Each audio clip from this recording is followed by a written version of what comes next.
ألف لام را كتاب أنزلناه إليك لتخرج الناس من الظلمات إلى النور بإذن ربهم إلى صراط العزيز الحميد الله الذي له ما في السماوات وما في الأرض وويل للكافرين من عذاب شديد الذين يستحبون الحياة الدنيا على الآخرة ويصدون عن سبيل الله ويبغونها عوجا أولئك في ضلال بعيد وما أرسلنا من رسول إلا بلسان قومه ليبين لهم فيضل الله من يشاء ويهدي من يشاء وهو العزيز الحكيم ولقد أرسلنا موسى بآياتنا أن أخرج قومك من الظلمات إلى النور وذكرهم بأيام الله إن في ذلك لآيات لكل صبار شكور وإذ قال موسى لقومه اذكروا نعمة الله عليكم إذ أنجاكم من آل فرعون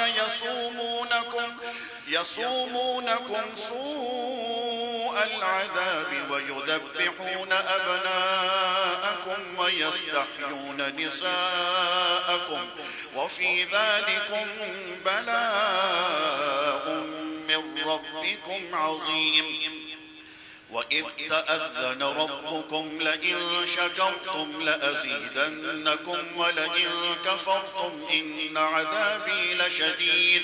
وقال موسى إن تكفروا أنتم ومن في الأرض جميعا فإن الله لغني حميد ألم يأتكم نبأ الذين من قبلكم قوم نوح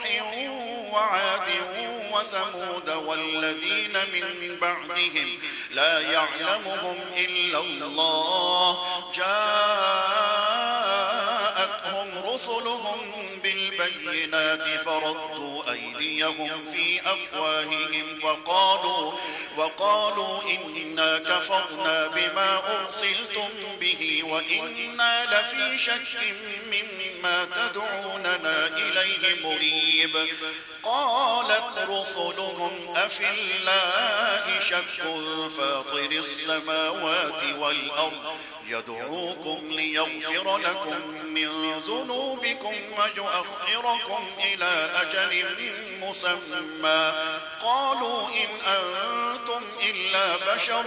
مثلنا تريدون أن تصدونا عما كان يعبد آباؤنا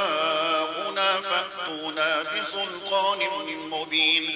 قالت لهم رسلهم إن نحن إلا بشر مثلكم ولكن الله يمن على من يشاء من عباده وما كان لنا أن نأتيكم بسلطان إلا بإذن الله وعلى الله فليتوكل المؤمنون وما لنا ألا نتوكل على الله وقد هدانا سبلنا ولنصبرن على ما آذيتمونا وعلى الله فليتوكل